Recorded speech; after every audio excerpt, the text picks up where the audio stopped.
Hoje tem sessão do Congresso. E aí tem um detalhe muito curioso, que existe uma disputa de articulação política entre Lula e Bolsonaro. Eu vou explicar para você direitinho essa história. Existem 2 vetos que que o Lula quer manter para o lado dele e um outro veto que o Bolsonaro quer manter para o lado dele. Quais são? O Lula quer manter o veto das saidinhas e o time do Jair Bolsonaro quer manter o chamado veto 46, que é um veto que fala sobre criminalização de disparo de mensagens em massa com fake news em processo eleitoral. Matheus, tá pronto o vídeo aí do Van Hatten no nosso sistema? Me avisa aqui no nosso WhatsApp, por gentileza. Obrigado, Matheus, enquanto eu consigo explicar. Então, Rodolfo, temos aí uma disputa porque o Lula tem interesse no veto para a manutenção do veto da saidinha bancária, da saidinha de presos, né, que é uma bandeira histórica do PT. O PT não gostou de ser derrotado. E também o Bolsonaro não quer ser derrotado, mesmo ele não estando mais na presidência da República, na análise desse veto 46. Mas esse veto 46 ele tem um detalhe curioso, porque não é só o Bolsonaro que tem reclamado dele. Outros parlamentares, né, de perfil um pouco mais conservador, mais à direita, também acham que a derrubada desse veto pode afetar diretamente a liberdade de expressão. Matheus, coloca, por gentileza, o vídeo do Marcel Van Hatten falando sobre esse veto 46. Urgente e importantíssimo. Se você acha que o PL da Globo foi a pior coisa que você já viu ser proposta aqui, ouça essa agora. Vários já estão divulgando, eu peço para você compartilhar esse vídeo e se mobilizar. Acabou de terminar a sessão da Câmara aqui à noite, amanhã a sessão do Congresso para analisar vários vetos, um deles é o veto 46. O que é o veto 46? Foi veto do presidente Bolsonaro ainda, que não foi votado pela Câmara, nem pelo Senado. E o veto 46, o artigo que está vetado, é o que cria o crime de fake news com prisão de até 5 anos, para quem disseminar supostamente informação falsa. Pior, se o Ministério Público não se pronunciar sobre o assunto, partidos políticos podem entrar contra as pessoas para pedir a sua prisão por disseminação de informação falsa. É o que eu disse no início desse vídeo.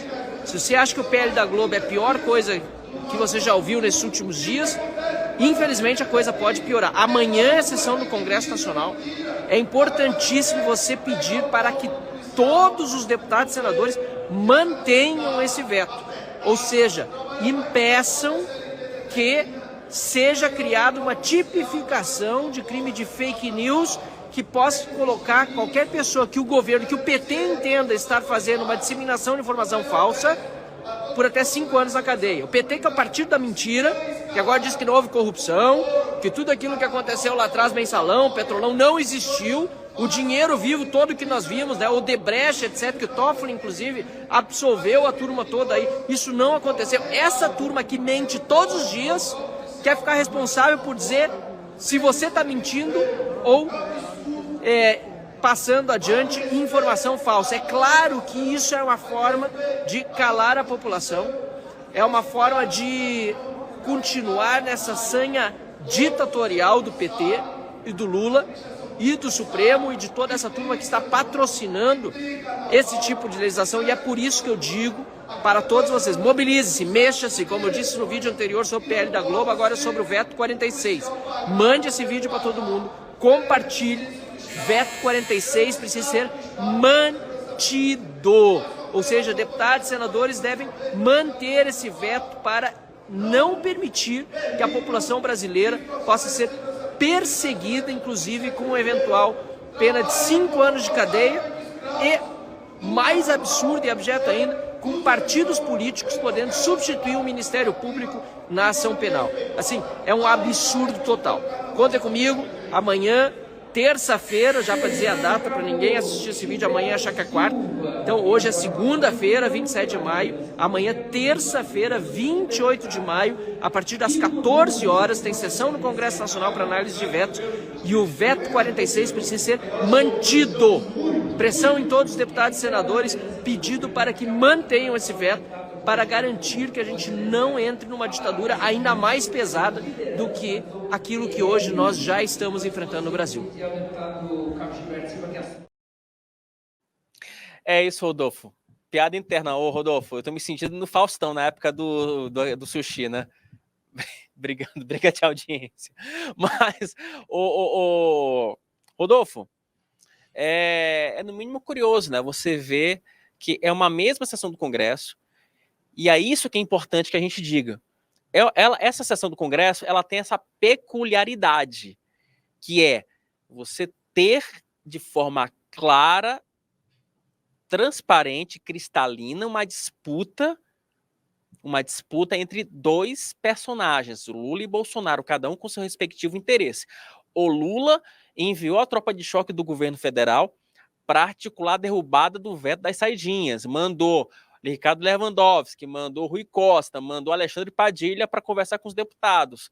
Jair Bolsonaro não tem mais mandato, mas conversou diretamente com vários parlamentares e deu a ordem: quero manter o veto 46. E hoje o que se fala é o seguinte, lá no Congresso, já conversei com alguns parlamentares, dei uma circulada hoje pela manhã, e eles me falavam o seguinte: olha, Wilson, há chance do Lula ser derrotado no veto das saidinhas. E há chance do Bolsonaro ser vitorioso no veto 46. Se isso acontecer, a gente pode estar diante de um dia em que o governo Lula sofreria politicamente a sua maior derrota no ano de 2024. Você concorda com isso, Rodolfo? Eu estou exagerando um pouco. Não, é engraçado, né? É isso. Vem a possibilidade de derrota para o Bolsonaro, mas uma possibilidade de derrota dupla para o Lula, no caso de vitória do Bolsonaro, né? Então, assim, se vier nesse termo, o termômetro vai ser completamente contra o Lula se isso acontecer, né? A expectativa já é que ele já era, né, de derrota aí na saidinha, tem que ver o que ele consegue articular. É um assunto que o Congresso foi muito contundente, é um tema de segurança pública que incomoda muito a população e no qual o governo tentou ao qual o governo tentou se contrapor de uma forma muito sutil, mas mesmo assim foi um contraponto, né, uma exceção para que a saidinha contra a família, uma coisa muito assim, né, a gente não é a favor totalmente da saidinha, mas tem aqui que temos que respeitar ali direitos humanos e tal, né? De qualquer forma, o que está estabelecido é isso, né? O governo está, de alguma forma, a favor da saidinha, enquanto o Congresso estaria contra, né? A coisa do Bolsonaro, e eu queria falar um pouquinho, vou falar um pouco sobre a questão política, mas depois falar um pouco sobre essa história de fake news, né? Assim, a questão política o Bolsonaro, politicamente, por assim dizer, ele não tá no governo, então ele não vai ter uma derrota política, né? Ele pode ter uma derrota nessa perspectiva de batalha política eleitoral, né? Que vai vir agora nas eleições municipais e em outras, né? Porque quanto mais possível regular, mais o grupo que está no poder pode machucar o grupo que não está. Então, assim, é uma tentativa de se proteger para o que vai vir, né? Mas, assim, de fato, quem pode perder mais duplamente agora é o Lula. Sobre o que o Van Hatten falou, eu tenho pensado muito nisso aí, porque eu falei semana passada sobre essa questão, o governo Lula anunciou um Pix, a gente falou, eu bati muito nessa tecla porque eu estava dando uma olhada nas redes sociais hoje e a deputada Maria do Rosário compartilhou uma notícia, um título de uma notícia, destacando que o governo, a Prefeitura de Porto Alegre ainda não liberou as informações para que o Pix possa ser enviado para aquelas pessoas que foram vítimas das enchentes no Rio Grande do Sul, né? A gente falou, o governo anunciou um Pix de R$5.000, R$5.100 para quem foi atingido, mas as prefeituras precisam passar informação para o governo federal de que áreas foram atingidas para que se certifique de que aquelas pessoas que estão solicitando benefício devem ser contempladas. E aí, até já publiquei uma análise sobre isso, teve influencer aí, apresentador de programa da TV Brasil, falando com todas as letras que tem perfeito adiando o envio desse tipo de dado deliberadamente para prejudicar o Lula, que é uma mentira. Até que ele prove, não provou. No vídeo no qual ele falava isso, ele não provava. E aí eu destaquei que a gente aqui no Antagonista fez questão de, no título desse anúncio que o governo fez, não usar a palavra Pix. Porque o que o governo tentava, ou tentou, com essa palavra Pix, era dizer, olha, nós vamos fazer isso muito rapidamente, pois já vai fazer 2 semanas que esse anúncio foi feito e tem gente que não recebeu esse benefício ainda. Porque ele não é Pix, ele não sai na velocidade do Pix. E aí a pergunta que eu coloco é, isso é o quê? Isso é fake news? Dá para dizer que é fake news? Porque o governo não mentiu, ele prometeu um Pix. Mas ao prometer um Pix, ele tinha uma intenção, que era a velocidade desse recurso chegar às pessoas que precisam dele. E o recurso não chegou para essas pessoas ainda. O Pix, nesse caso, é uma ilusão. Então, assim, o Pix resolveu, né, a palavra Pix, no meio dessa promessa do governo Lula, resolveu um problema para o governo Lula, que era, olha, estamos aqui anunciando e a gente quer ajudar vocês, a gente tem aqui dinheiro para ajudar vocês e vai ser muito rápido. Foi o que eles prometeram. Não tem essa rapidez, porque isso depende de um processo burocrático num contexto de calamidade, em que tem muita prefeitura que não está conseguindo dar conta da emergência, de solução. Tem lugar que está alagado no Rio Grande do Sul ainda. E aí a pergunta que eu faço, é fake news isso? Poderia ser classificado como fake news? E se puder ser classificado como fake news, qual que é a punição para isso? Né? É um assunto muito complexo para ficar sendo tratado dessa forma, de uma forma perigosa, que olha, aqui tem fake news e, portanto, você vai ser punido. Então, ô Matheus, coloca na tela, por gentileza, a página do Congresso Nacional, porque vamos entrar na letra fria da lei. Não sei se a gente consegue ampliar um pouquinho mais, Matheus, porque é o seguinte, o dispositivo vetado, vamos entender essa história com muita calma, para que a gente não caia numa interpretação equivocada sobre esse item. Em 2021, foi aprovada uma lei que substituiu a Lei de Segurança Nacional, né, que é chamada Lei contra os Crimes contra o Estado Democrático de Direito. Ponto. O ex-presidente Jair Bolsonaro, ele vetou várias iniciativas, inclusive essa, do artigo 40, do veto 46, tá? Porque, inclusive, isso aqui foi meio um jabuti. Vamos retroagir para 2021. Porque é o seguinte, em 2021 havia um temor. Pode deixar o Rodolfo na tela aqui, Matheus, para a gente explicar direitinho a história, porque fica melhor. Porque em 2021 havia um temor do disparo de mensagens em massa nas eleições. Vocês lembram daquela acusação do Bolsonaro que ele teria sido beneficiado por um disparo em massa de, enfim, mensagens pelo WhatsApp? Enfim. E aí, para tentar coibir isso para as eleições de 22, o Congresso colocou esse item aí nessa lei que substituiu a Lei de Segurança Nacional. Bolsonaro vetou e desde então não houve um acordo. Passou 21, passou 22, passou 23, não se houve um acordo sobre esse dispositivo. Vamos trazer para o dispositivo mais uma vez, Matheus. Pode ampliar, para a gente poder ler com calma e ter serenidade nessa hora.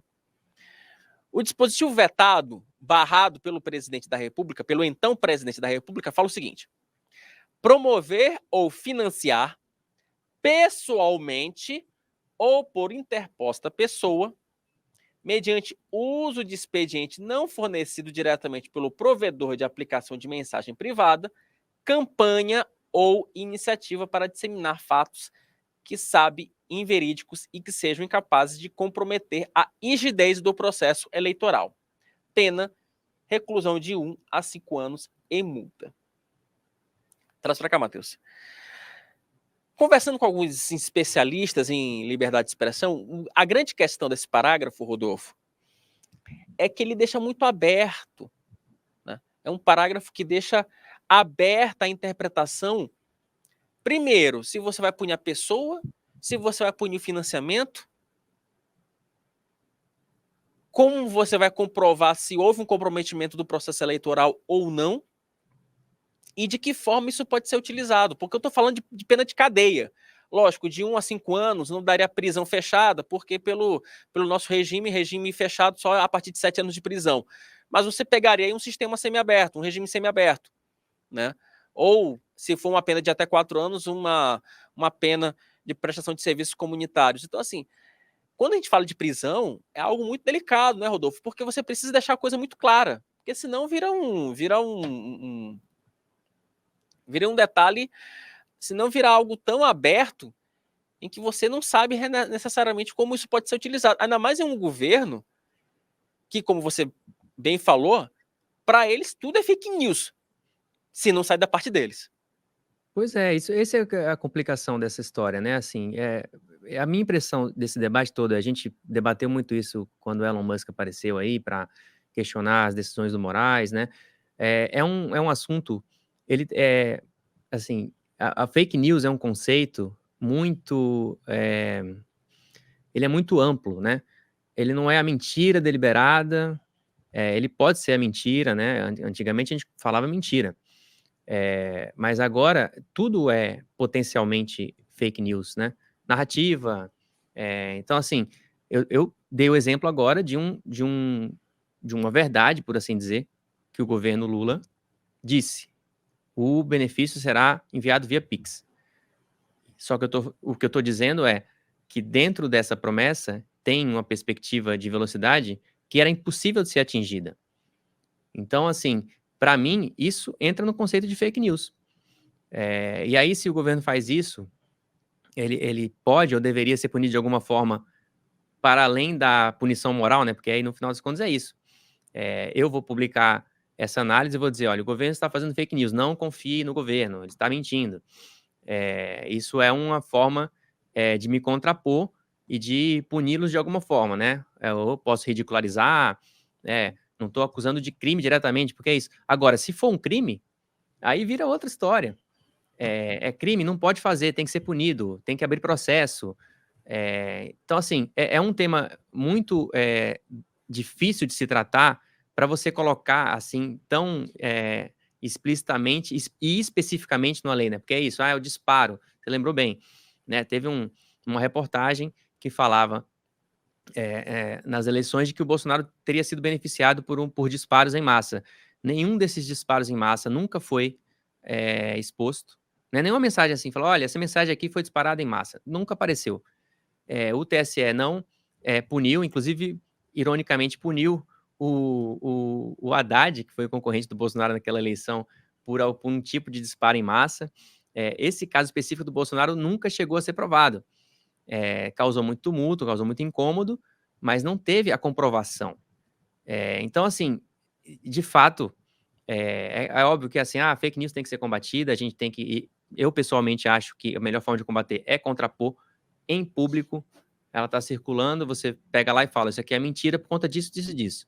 Ah, mas isso não vai chegar para todo mundo, não vai ser tão eficiente, porque a fake news... É verdade, isso é verdade. Agora, para mim, é muito mais perigoso ter essa pretensão de apontar o que é e, mais perigoso ainda, transformar isso em crime a ponto de punir e levar para cadeia. Esse é o detalhe. Enfim, é uma discussão que vamos ficar atentos aqui a quem o antagonista, você que nos acompanha, o nosso Wesley Oliveira já está lá no Congresso acompanhando, dando os bastidores, ele vai acompanhar essa sessão com muita calma. Vamos amanhã trazer o resultado dessa sessão, porque é uma sessão, como eu falei agora há pouco, importante, né, do ponto de vista político, né, porque, enfim, tem uma questão ideológica, mas também tem um ponto de vista político, como falei. Pode ser uma sessão em que o governo Lula pode, de fato, ser derrotado e, assim, de forma cabal. O que seria, e de novo, em política, você precisa observar os sinais. Se o governo Lula é duplamente derrotado nesse caso, vai dar uma demonstração de fraqueza que, olha, que já vai ter gente na esplanada defendendo, fecha o governo e espera para 26. Né? Porque se você não conseguir derrubar... Por que eu falo isso, gente? Porque para você derrubar um veto, você precisa de maioria simples, de Câmara e de Senado. Então, dependendo do assunto, não é um esforço gigantesco, né? Então, a gente tem que observar isso com muita calma. E só para responder uma perguntinha para a gente liberar o Rodolfo, eu acho que quem foi que perguntou aqui, o Ângelo. Ângelo, não prescreve, tá? Então, só que o que ocorre? O veto não prescreve, mas se você não analisar veto, você tranca a pauta do Congresso. Então, por isso que você precisa analisar os vetos e de acordo com... E aí, se você tranca a pauta do Congresso, você não consegue aprovar crédito extraordinário, enfim. Então, tem uma série de medidas legislativas que você empaca caso você não analise os vetos presidenciais.